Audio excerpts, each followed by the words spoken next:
এই সেই বীজপুর যেখানে গত ৩রা এপ্রিল মাও হানায় শহীদ হয়েছিলেন কেন্দ্রীয় বাহিনীর ৫ জওয়ান। গোপন সূত্রে মাও ঘাঁটির খবর পেয়ে বীজপুরের তারেম এলাকার সিলকার জঙ্গলে অভিযান চালাচ্ছিল সিআরপি এবং রাজ্য পুলিশের এসটিএফ সহ যৌথ বাহিনী। তল্লাশির খবর পৌঁছে গেলে গা ঢাকা দিয়েই অতর্কিত নিরাপত্তা বাহিনীর ওপর হামলা চালায় মাওবাদীরা। তাদের গুলিতে শহীদ হন ২ জন সিআরপিএফ এবং ৩ জন পুলিশ কর্মী। তার আগে ছত্তিশগড়ের নারায়ণপুর জেলায় সেনাবাহিনীর বাস যাওয়ার সময় আইইডি বিস্ফোরণ ঘটায় মাওরা। ৮০-র দশক থেকে এইসবই দেখে আসছেন নারায়ণপুর বীজপুর অঞ্চলের অধিবাসীরা।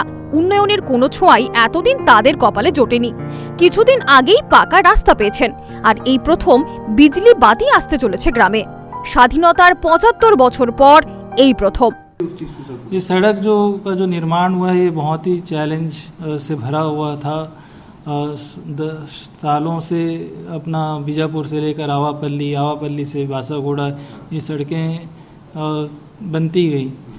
इसमें बहुत शहादतें भी हुई, कई गाड़ियां जलाई गई, कई बार रोडों को काटा भी गया। उसके बाद पुनः उस सड़कों को सुरक्षा बल के मदद से उसको पुनः निर्माण किया गया। हाल में ही 3-4 महीने पहले बासागुड़ा के पास सड़क काटी गई। फिर तर्रेम से आगे कुछ ही दूर पर आप जानते हैं टेकलगुडम की जो घटना हुई जिसमें 22 जवान हमारे शहीद हुए। वो इस तरीके के चैलेंजेस के बीच में वो सड़क का निर्माण किया गया है। और जनवरी 1 को इस साल 2021 में वहाँ पर थाने का इनाग्रेशन किया गया था। थाना हमने उस दिन इनाग्रेट किया वहाँ पर। उसके पश्चात सड़क का कार्य को भी गति मिली। जैसे जैसे सड़कें जाती गई वैसे ही हमने साथ साथ विद्युत लाइन का भी विस्तार करते गए। तो बासागुड़ा से लेकर तर्रेम लगभग 15 किलोमीटर पड़ता है। तो इस बीच का हमने इलेक्ट्रिसिटी लाइन बिछाई। वहाँ पर जो पा रहे हैं लगभग अभी क्या बोलते हैं सभी घरों में पहुँच रही है बिजली, है ना। लगभग 50-60 घरों तक पिछले हफ्ते तक पहुँच चुकी थी। तो आई थिंक कि सभी घर कवर हो गए होंगे।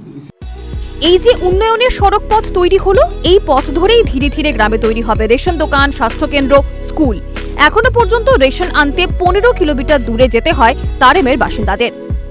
तो न सिर्फ तर्रेम बल्कि आसपास की जो ग्राम पंचायतें हैं उनके भी राशन अब उनको जो 20 किलोमीटर था 5 किलोमीटर के इस दायरे में आ गया। तो उनको कम दूरी का तय करनी पड़ती है। इसी तरीके से अभी वहाँ पर आंगनवाड़ी का कार्य चल रहा है।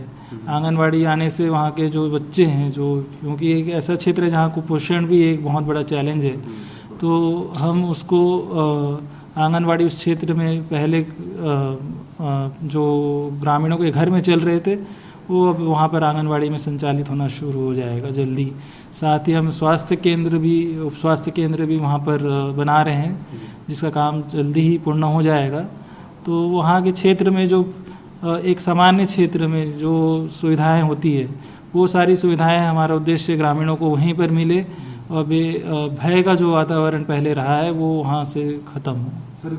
মাও হানার আশঙ্কা এখনো লেগেই রয়েছে। নিত্য নতুন আইইডি, প্রেসার কুকার, বোমা কি উদ্ধার হয়নি এই মাও নকশার উপদ্রুত এলাকা থেকে? তা সত্ত্বেও চেষ্টা চালিয়ে যাচ্ছে সরকার।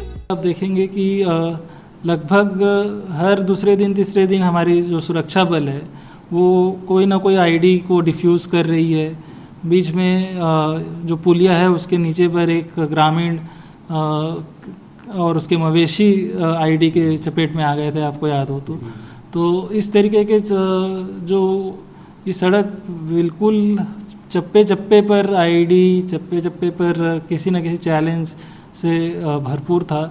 और सबसे बड़ी तो जो घटना हुई हमारी 3 अप्रैल की, वो इस बात को भली भांति आप इस बात का परिचय है कि वो कितना बड़ा सेंसिटिव क्षेत्र है और उतना ही इम्पोर्टेंट भी है सुरक्षा के दृष्टिकोण से, डेवलपमेंट के दृष्टिकोण से। क्योंकि अब जो हम जिस क्षेत्र में आगे बढ़ रहे हैं वो नक्सली समस्या को अंत करने के लिए भी बहुत इम्पोर्टेंट है। हम उस ओर बढ़ रहे हैं। এই চেষ্টা আসলে বিচ্ছিন্নতাবাদকে দূরে সরানোর চেষ্টা। এতদিন যে অনুন্নয়নকে হাতিয়ার করে গ্রামবাসীদের সরকারের বিরুদ্ধে খেপিয়ে তুলে নিজেদের রাস্তা প্রশস্ত করত মাওবাদী বা নকশাল গ্রুপগুলি, সেই অনুন্নয়নকেই শেষ করে দিয়ে মাওবাদীদের আরও কোণঠাসা করে দিতে চাইছে সরকার।